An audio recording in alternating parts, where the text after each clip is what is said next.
आपकी सारी सेना और सीआईडी सीबीआई और पुलिस छिपती फुटती है, भागती फिरती है, और ये बैठ जैसे सर सेनापति को मार करके और गायब हो जाते हैं।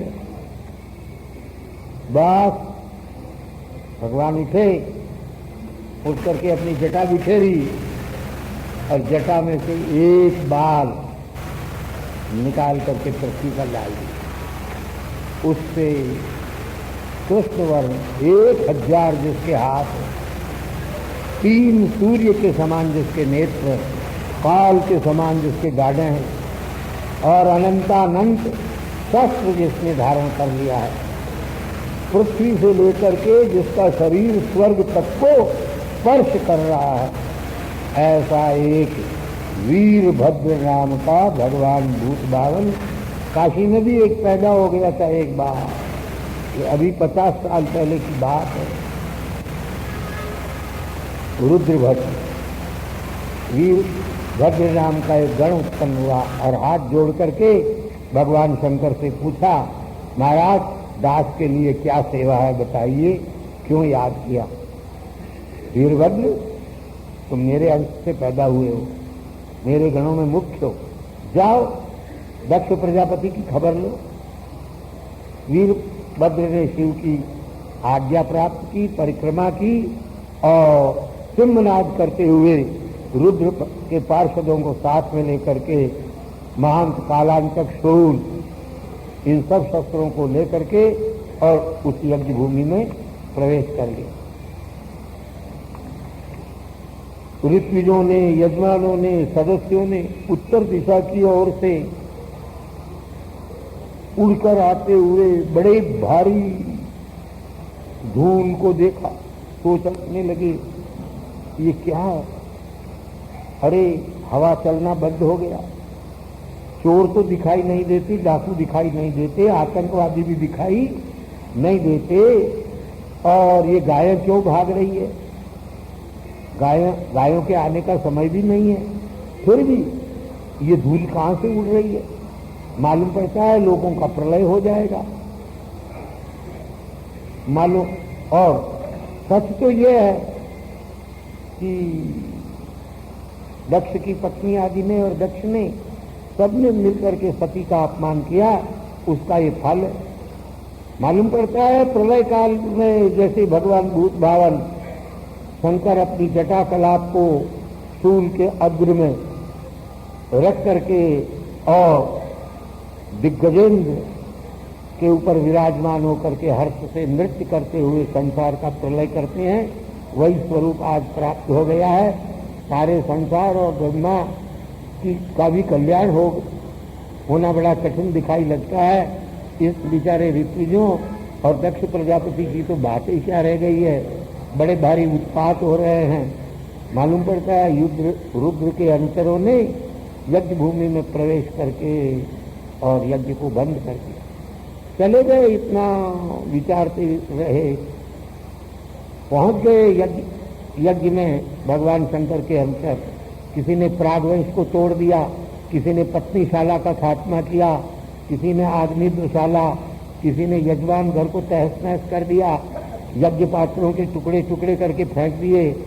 कुछ लोगों ने अग्नि ही बुझा दी, अग्नि कुंडों में जो है वो मूत्र पूरी डाल दिया,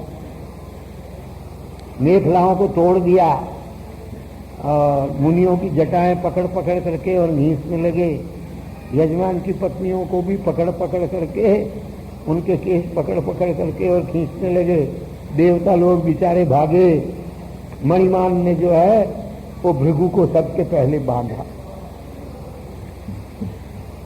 वीरभद्र ने दक्ष का गला पकड़ा, चंडीस ने पूषा को पकड़ा, नंदी ने भग को पकड़ा, और सारे ऋत्विज और देवता जो थे वो बेचारे पत्थरों की मार से भागने लगे। वीरभद्र ने होम करते हुए भृगु की दाढ़ी उपाड़ ली,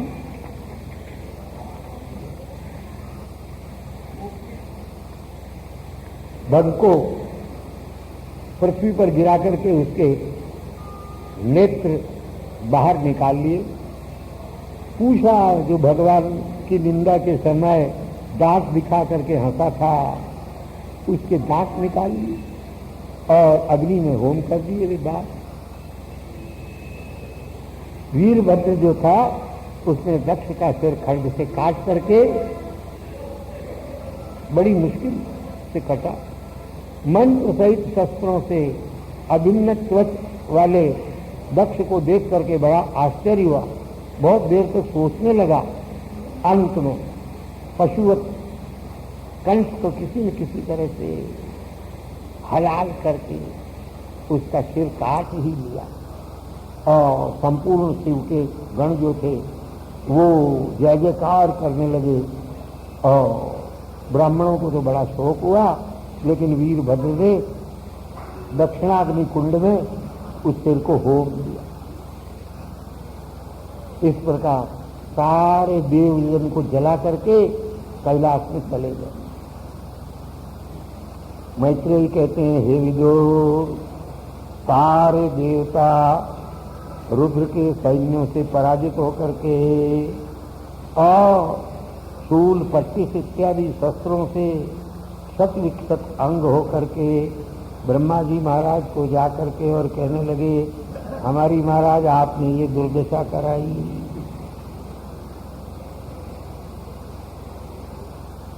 आप बड़े होशियार हो, मालूम पड़ता है आपको ये सकत ये होनी पहले से मालूम थी, इसलिए आप भी उस यज्ञ में नहीं गए और विष्णु भगवान भी उस यज्ञ में नहीं गए, हमको भेज दिया आपने दुर्दशा कराने के लिए। ब्रह्मा जी महाराज देवताओं का वाक्य सुन करके बोले, बड़े आदमियों का अपमान करने और अपराध करने का यही फल हुआ करता है, ऐसे लोगों का कल्याण कहाँ से हो सकता है। तुम सब अपराधी हो, साधारण नहीं, तुमने बड़ा अपराध किया है। जाओ भूत भावन शंकर के चरणारविंदों में प्रणाम करके उनको प्रसन्न करो, यज्ञ फिर से सफल हो, ऐसी प्रार्थना करो। वो अगर कुपित हो जाएंगे तो लोकपाल सहित लोक नष्ट हो जाएंगे, इसलिए जाकर के क्षमा की प्रार्थना करो भगवान शिव से। मैं इंद्रादि देव भी जिसके बल वीर्य और प्रमाण को नहीं जान सकते, उस शिव का अपराध करके कौन बच सकता है। ऐसा कह करके ब्रह्मा जी महाराज स्वयं देवता ऋषि और लोकपालों के साथ कैलाश में गए, जो योगों से और योगियों से और सिद्धों से सेवित है, गंधर्व किन्नर इत्यादि से चारों तरफ घिरा हुआ है, अनेक प्रकार के मणिमय जिसके श्रृंग है, अनेक ध्रुमलता से जो व्याप्त है, नाना प्रकार के मृग और पक्षी जिसमें सदा रमण करते हैं, सिद्धों की पत्नियां जहाँ क्रीड़ा किया करती है, मयूर कारंडव भ्रमर जिसमें गुंजार किया करते हैं, बड़ी बड़ी ऊंची शाखा वाले वृक्षों के ऊपर पक्षी जहाँ कलरव करते हैं, मंदार पारिजात तमाल अर्जुन कदम्ब पुन्नाग चंपक अशोक बकुल इत्यादि वृक्षों से जो सुशोभित है, मल्लिका माधवी इत्यादि लताओं से सुशोभित, पनस उदुम्बर पिप्पल भट्ट से सुशोभित और भी अनेक प्रकार के वृक्षों से सुशोभित, नाना प्रकार के वाटिका है और नाना प्रकार के सरोवर जिसमें हैं, जिनके तटों पर पक्षी कलरव करते हैं, मृग वानर वृक्ष वरा सिंह व्याघ्र इत्यादि से जो सेवित है, अनेक प्रकार के दिव्य कौतुकों से जो युक्त है। देवता लोग कैलाश की शोभा और छटा को देख करके आश्चर्य को प्राप्त हो गए। उस मैं एक पर्वत के ऊपर अलका नाम की नगरी को देखा, सौगंधिक वन देखा, नगर से बाहर नंदा और अलकनंदा नाम की दो नदियां बह रही है, उनका दर्शन देवताओं ने किया, जिनमें प्रवेश कर लेने मात्र से पुरुष को देवता लोगों की स्त्रियां सिंचन करके और स्नान कराती हैं, जिन नदियों का जल पी करके और तृष्णा सब नष्ट हो जाती है। लेकिन ऐसी मन में इच्छा करते हैं वहां के रहने वाले हाथी बिना प्यास के भी पानी पीते ही रहें। चांदी की, सोने की, रत्नमय विमान की परंपराएं, मालाएं जहां सदा इधर उधर घुमा करती है, ऐसे कुबेरपुरी को भी देखने के बाद सौगंधिक वन को भी देखा, फिर वहां से भी आगे बढ़े।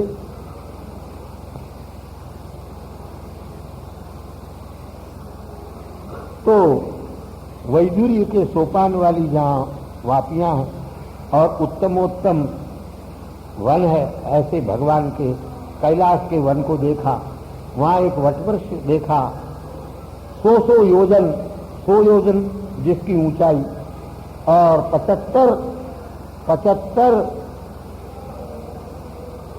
योजन जिनकी शाखाएं लंबी है, और जो चारों तरफ फैली हुई है, उसके नीचे बैठे हुए यमराज को भी तिरस्कृत करने वाले, कुबेर को भी ले जाने वाले ऐसे भगवान शिव के स्वरूप को देखा। सनक सनंदन सनातन कुबेर भगवान शंकर की सेवा में वहाँ पर विराजमान है। विद्या, तप और योग के प्रवर्तक हैं भगवान शंकर, संपूर्ण संसार के मित्र हैं। भस्म, दंड, जटा आदि धारण किए हुए हैं। मस्तक में चंद्र की लेखा विद्यमान है। दर्भ के आसन पर जो स्थित है, जो सज्जन भगवान की सेवा में उपस्थित हैं, उन्हें ज्ञान मार्ग का उपदेश कर रहे हैं। नारद जी महाराज को ब्रह्म तत्व का कथन करते हुए वीरासने पर तर्क मुद्रा से आसीन मनुओं में आद्य शिव को देख करके संपूर्ण लोकपालों ने, मुनियों ने और देवताओं ने हाथ जोड़ करके प्रणाम किया। शिव जी महाराज ब्रह्मा जी महाराज को देख करके उठ करके फिर से उनके चरणों में प्रणाम किया।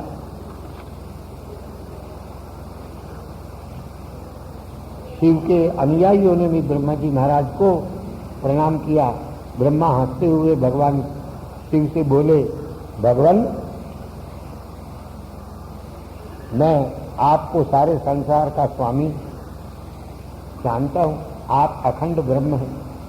आप ही शिव शक्ति स्वरूप धारण करके इस सारी संसार का उत्पादन करते हैं और पालन करते हैं और संहार भी करते हैं। लोक में आपने ही वेद मार्ग की स्थापना की है। शुभ कर्म करने वाले लोगों को आप स्वर्ग और मोक्ष भी दे देते हैं, अशुभ कर्म करने वाले को आप नरक देते हैं। आप के द्वारा कोई उल्टा काम हो नहीं सकता है। आपके चरणों में जिन्होंने अपने आप को समर्पित कर दिया, ऐसे सज्जनों को कभी क्रोध व्याप्त नहीं होता। आपको क्रोध फिर हो इसमें तो बात कहना ही क्या है। इस वास्ते जो भेद बुद्धि वाले, दुष्ट आशय वाले हैं, आप जैसे सज्जन उनका नाश नहीं किया करते।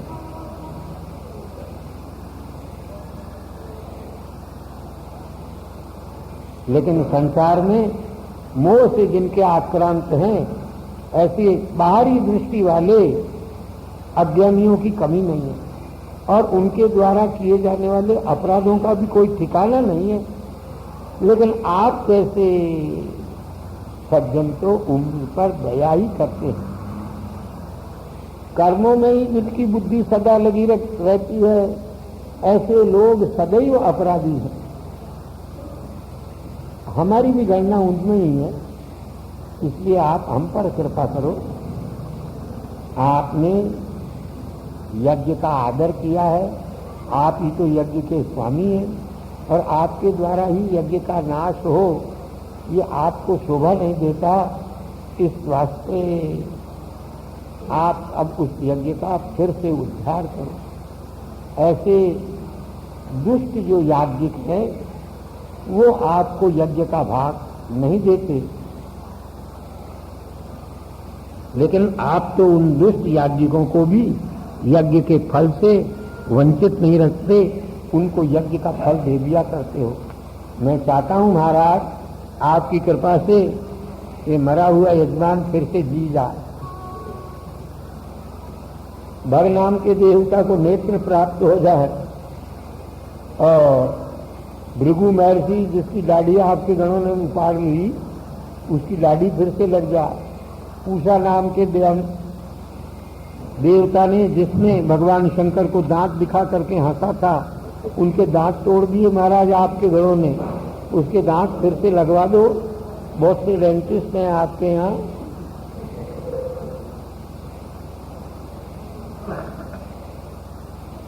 भगवान भूत भावन शंकर ये सारे ऋषि जो यज्ञ कराने वाले थे आपकी कृपा से स्वस्थ हो जाएं, बेचारे बीमार पड़े हुए हैं। हे शिव,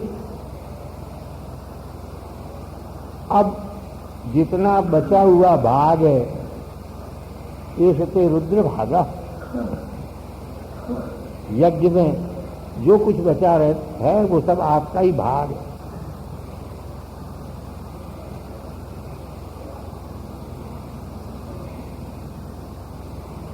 आप इस यज्ञ को पुनः संपादित कर दें।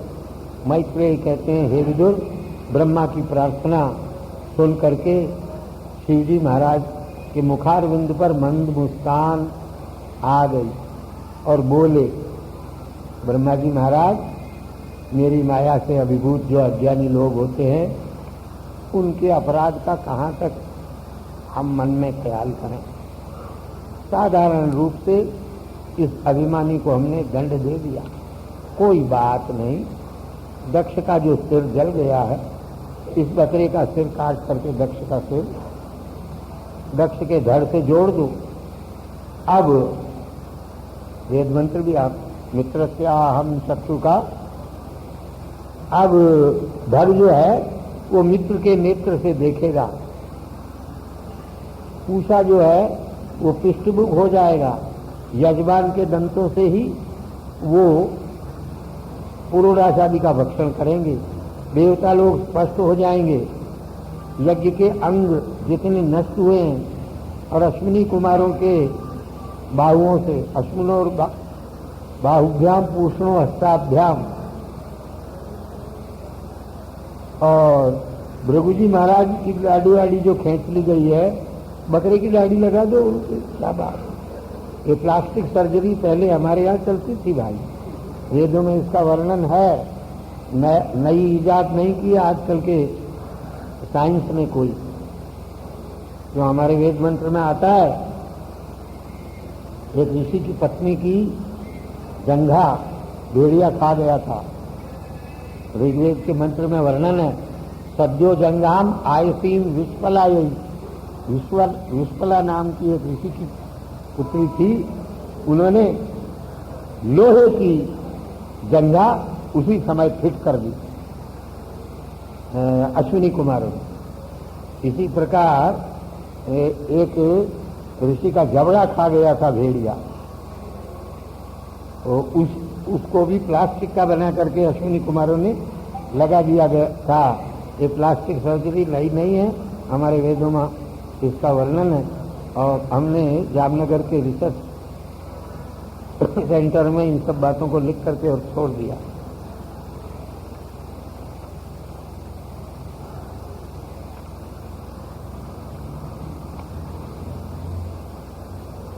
भगवान भूत भावन शंकर की बात सुन करके सबने साधुवाद दिया। फिर तो ऋषियों और देवताओं सहित ब्रह्मा जी महाराज और भगवान भूत भावन शंकर भी यज्ञ मंडप में आ गए। जैसा भगवान शंकर ने आज्ञा दी थी वैसा ही किया गया है। पशु का जो सिर था वो दक्ष के लगा दिया गया। रुद्र के द्वारा प्रेम दृष्टि से देखे जाने पर दक्ष प्रजापति मरे हुए भी सोए हुए जैसे व्यक्ति उड़ जाते हैं वैसे ही उड़ गए आगे सामने भगवान शंकर को देख करके, और उनके अंतःकरण का मैल दूर हो गया, स्वच्छ अंतःकरण वाले हो गए।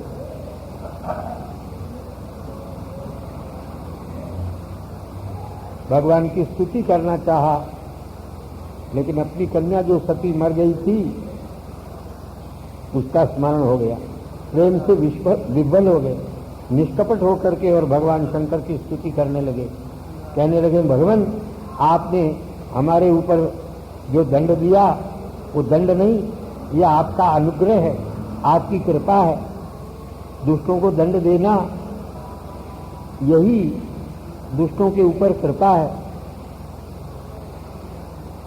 तुम आत्म तत्व का ज्ञान प्राप्त करने के लिए ही ब्रह्मा बन करके और ब्राह्मणों को वेद का ज्ञान देते हो और ब्राह्मणों की उत्पत्ति भी करते हो, संपूर्ण विपत्तियों से देवता और ब्राह्मणों की रक्षा करते हो। मैंने बड़ी अज्ञानता की, बड़ी मूर्खता की, जो सभा में आपके प्रति दुर्वचन कहे।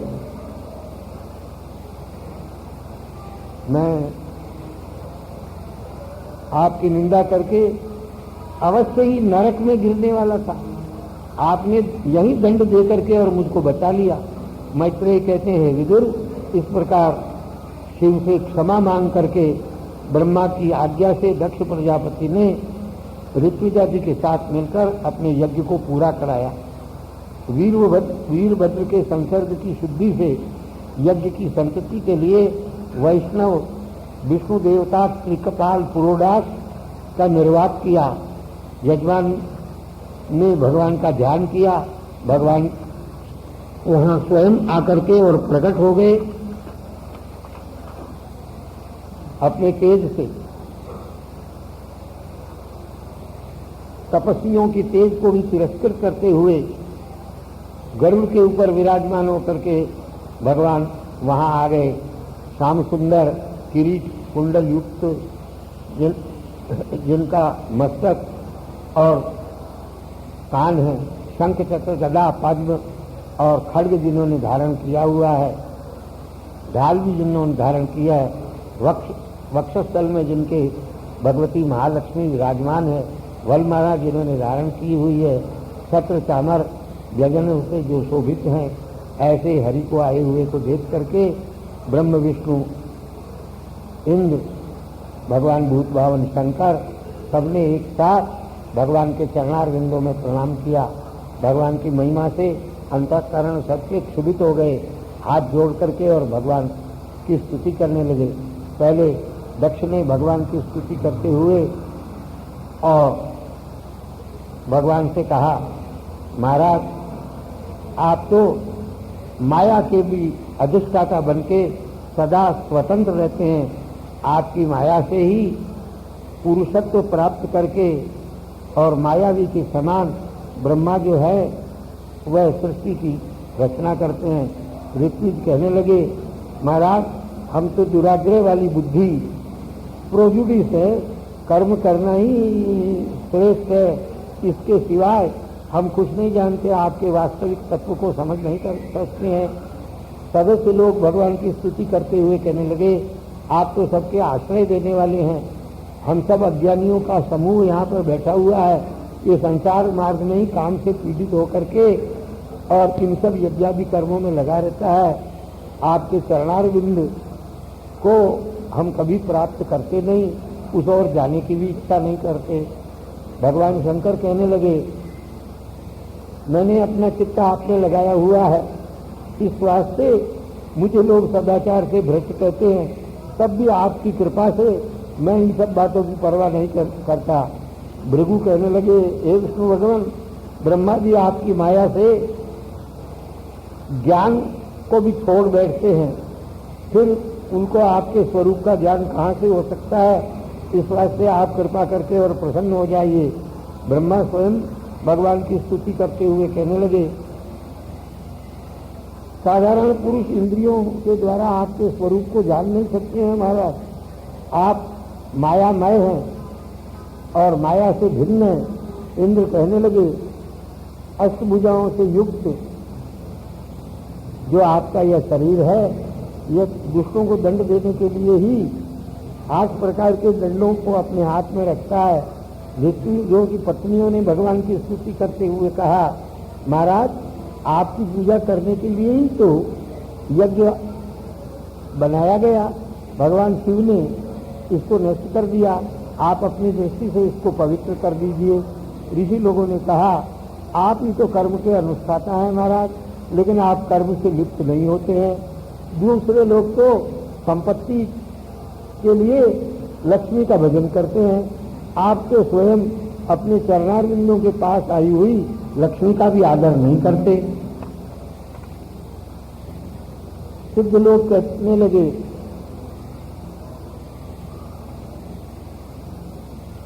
हमारा मन रूपी हाथी आपकी कथा रूपी नदी में अगर घुस जाता है तो संसार रूपी ताप को फिर भूल जाता है। आपके कथा रूपी अमृत से बाहर निकलना नहीं चाहता। यजमान की पत्नी ने कहा, महाराज आपका स्वागत है, आपको नमस्कार है, आप हमारी रक्षा करें। लोकपाल कहने लगे,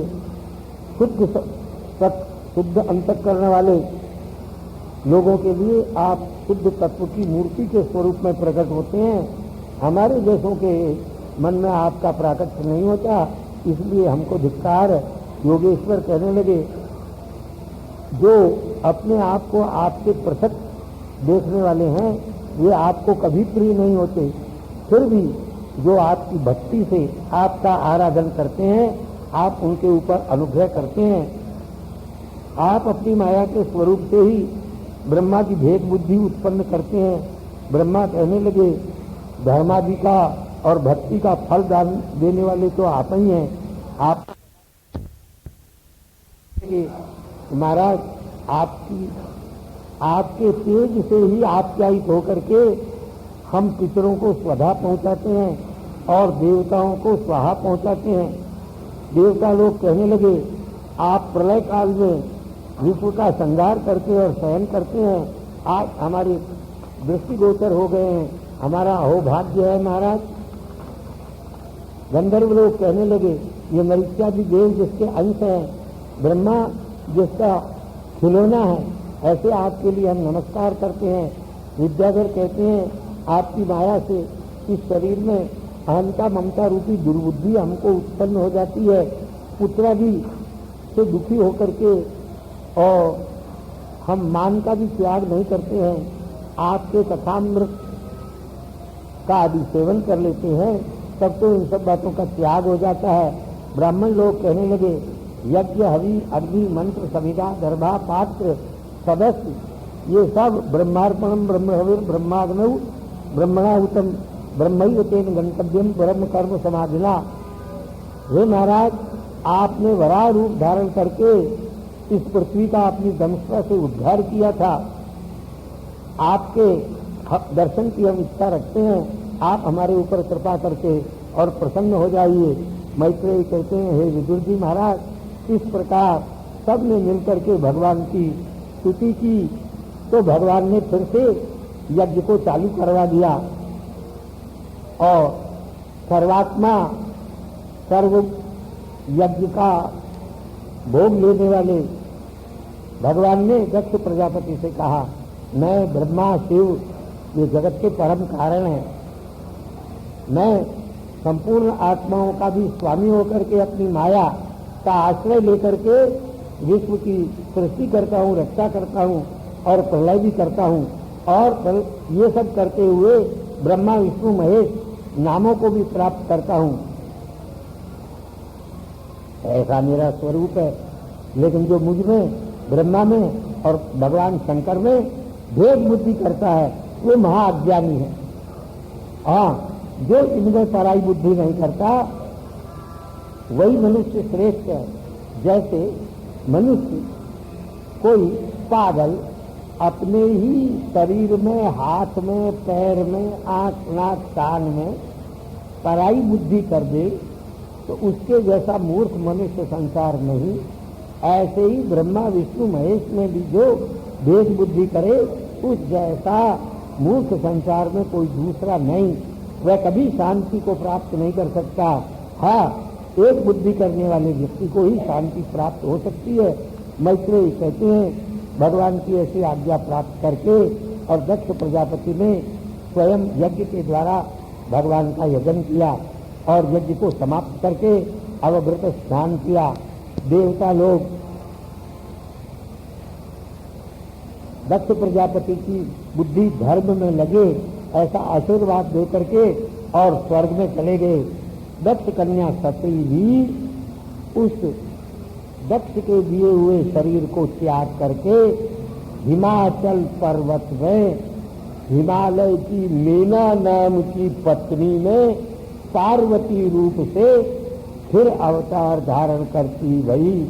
अच्युतं केशवम राम नारायणं कृष्ण दामोदरम वासुदेवम हरिं श्रीधरं माधवं गोपिका वल्लभं जानकी नायकं रामचंद्रं भजे। अच्युतं केशवं राम नारायणं कृष्ण दामोदरं वासुदेवं हरिं श्रीधरं माधवं गोपिका वल्लभं जानकी नायकं रामचंद्रं भजे। धर्म की पद्मभवं वसिष्ठं शक्तिं च तत्पुत्रपराशरं च व्यासं शुकं गौडफलं महान्तं गोविन्दयोगीन्द्रमथास्य शिष्यं श्रीशङ्कराचार्यमथास्य पद्मो स्वादन्त हस्तामलकं च शिष्यं तन्तोतकं वार्तिककारमन्या नस्मद्गुरून् संसतमानतोऽस्मि। श्रुतिस्मृतिपुराणानामालयं करुणालयं नमामि भगवत्पादं शङ्करं लोकशङ्करम्। ईश्वरो गुरुरात्मेति मूर्तिभेदविभागिने व्योमवद्व्याप्तदेहाय दक्षिणामूर्तये नमः। निःश्वसितुमस्य वेदा वीक्षितुमेतस्य पञ्चभूतानि स्मितमेतस्य चराचरमस्य च सुप्तं महाप्रलयः। षड्भिरङ्गैरुपेताय विविधैरव्ययैरपि शाश्वताय नमस्कुर्मो वेदाय च भवाय च मार्तण्डतिलकस्वामी महागणपतिं वयं विष्णुवन्द्यान् नमस्यामः सर्वसिद्धिविधायिनः। आचार्यकृतिनिवेशनमप्यवधूतं वचोस्मदादीनां रथ्योदकमिव गंगा प्रवाहपातः पवित्रयति। वक्तारमासाद्ययनेव नित्या सरस्वती स्वार्थसमन्विताभूत्। निरस्तदुस्तर्ककलङ्कपङ्का नमामि तं शङ्करमर्चिताङ्घ्रिं।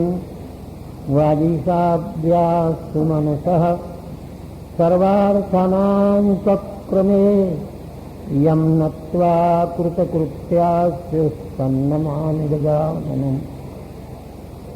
हौत्राग्निहोत्राग्निहविष्यहोत्रु होमादिसर्वाकृतिभासमानं यद्ब्रह्म तद्बोधवितारिणीभ्यां नमो नमः श्री गुरुपादुकाभ्यां। नकाययो श्रीपतितां समीयुः कदाचिदप्यासु दरिद्रवर्याः मूकाश्च वाचस्पतितां हिताभ्यां नमो नमः श्री गुरुपादुकाभ्यां। नमः श्री परमहंसास्वादित चरणकमलचिन्मकरन्दाय भक्तजनमानस निवासाय श्रीरामचन्द्राय। श्रीराम जय राम जय जय राम।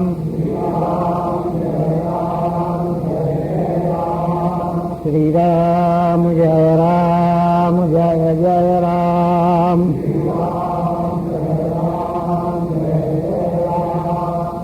राम जय राम जय जय राम।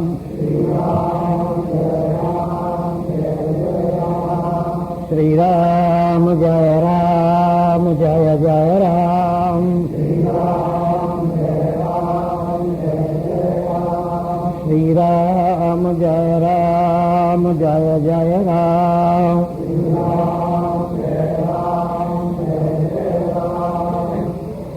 धर्म की अधर्म का प्राणियों में विश्व का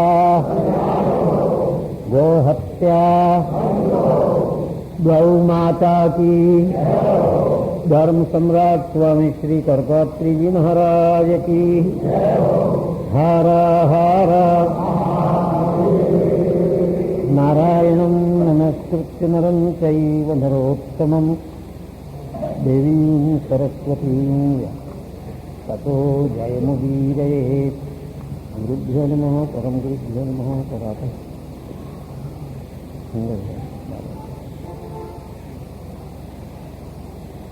मैत्रेय उवाच कनकाद्या नारदस्य ऋभुर्हंसो रुणिर्यतिः नैते गृहान् ब्रह्मसुता यावसन्नूर्ध्वरे सः।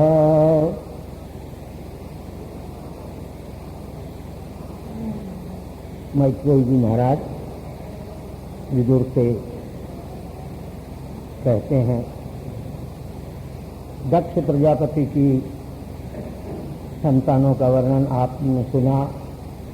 उसमें उनकी एक पुत्री सती अपने पिता के अपमान से क्षुब्ध होकर के और उसने अपने पति के अपमान करने वाले पिता के द्वारा प्राप्त शरीर का परित्याग कर दिया।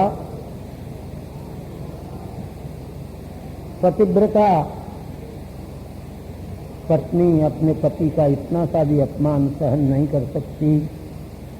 ये उदाहरण है स्वयं पिता जिसने शरीर दिया था उसके दिए हुए शरीर को भी, क्योंकि उसने पतिदेव का अपमान किया। इस वास्ते योग मार्ग का अवलंबन करके भगवती सती ने उसके शरीर का परित्याग कर दिया। अब मैत्रेय जी महाराज विदुर से कहते हैं, सनक सनंदन सनातन सनत कुमार ये चारों ब्रह्मा जी महाराज के पुत्र और ब्रह्मा जी महाराज के हृदय से उत्पन्न होने वाले, संकल्प मात्र से उत्पन्न होने वाले महर्षि देवर्षि नारद जी महाराज, ऋभु नाम के देवता, हंस, आरुणी, यति, इन लोगों ने नैष्ठिक ब्रह्मचर्य का पालन किया, गृहस्थाश्रम में प्रवेश नहीं किया।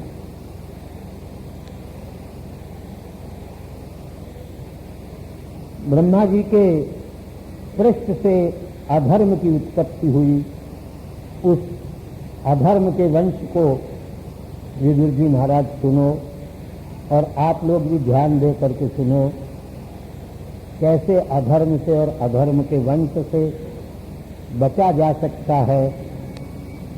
ये इस कथा के सुनने से अवश्य मन में बात उतर जाती है। अधर्म की भार्या है, अधर्म की पत्नी है मृषा, झूठ बोलना, ये अधर्म की पत्नी है। उसने दो पुत्र उत्पन्न किए, एक दंभ, दंभ माने छल छिद्र पाखंड, और माया, कपट, अज्ञान, अविद्या।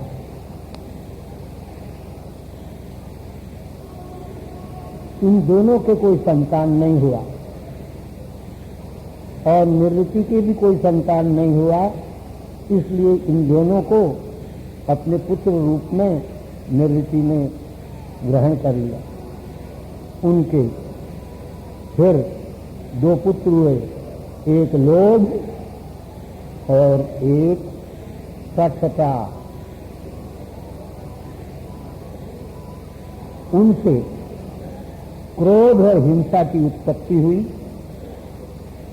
फिर क्रोध और हिंसा से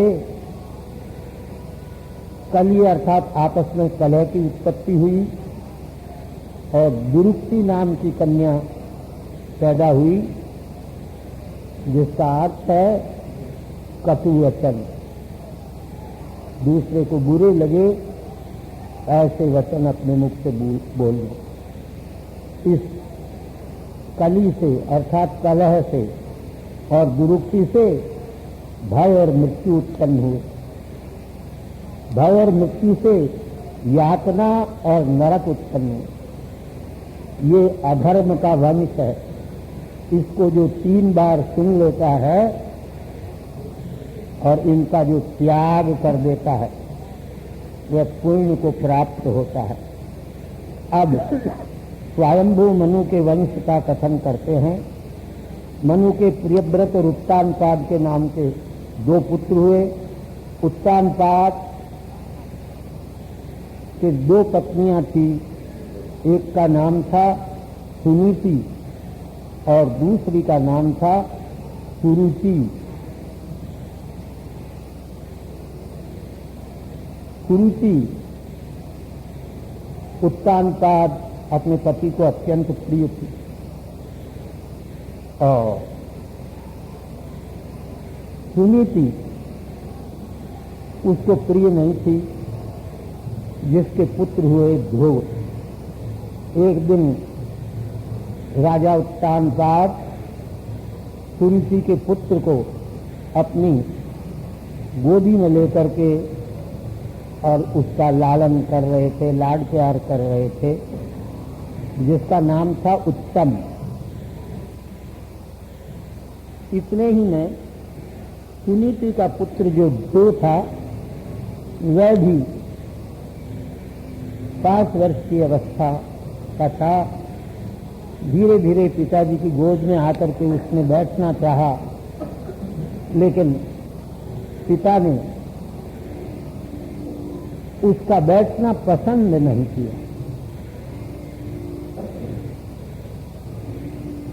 सुरुचि जो उसकी सौतेली माँ थी, जो राजा उत्तानपाद को अत्यंत प्रिय थी, राजा की गोद में बैठते हुए अपनी शौक अपनी सौत के पुत्र ध्रुव को देख करके राजा के सुनते हुए ही अत्यंत गर्व के साथ और ईर्ष्या के साथ बोली, अरे बेटे, तुम राज सिंहासन पर बैठने योग्य नहीं हो। इस सिंहासन पर तो वही बैठ सकता है जो मेरी कोख से पैदा हुए हो। तुम यदि चाहते हो कि मैं भी इस सिंहासन पर बैठूं तो जाओ तपस्या करो। तुम अभी बालक हो, इन बातों को समझते नहीं हो। तुम्हारा मनोरथ अगर पिता की गोदी में राज सिंहासन पर बैठे हुए कि मैं बैठना चाहते हो तो भगवान की आराधना करो। भगवान की आराधना करके मेरे उदर से, मेरे पेट से जन्म धारण करो, तब तुम बैठ सकोगे। मैत्रेय जी महाराज विदुर से कहते हैं, अपनी सौतेली माता के इस प्रकार तीखे तीखे बाणों के समान मर्मवेदी वचनों को 5 वर्ष के बालक ध्रुव ने सुना और दुख के मारे वह निशाने डालने लगा। पिताजी कुछ भी नहीं बोल रहे, मेरा इतना अपमान हो रहा है, सहन नहीं कर सका 5 वर्ष का बालक। तुरंत वहां से उठ करके वो अपनी माता के पास चला गया और माँ को जाकर के उसने सारी कथा सुनाई। माता ने बड़े प्रेम से निशा से डालते हुए और रोते हुए अपने बच्चे को गोद में बिठाया। धैर्य टूट गया, शोक के मारे विलाप करने लगे। शौच के शोक के वाक्य को सुन करके वह अपने पुत्र से कहने लगी, भैया बेटा, इसमें किसी दूसरे का अपराध नहीं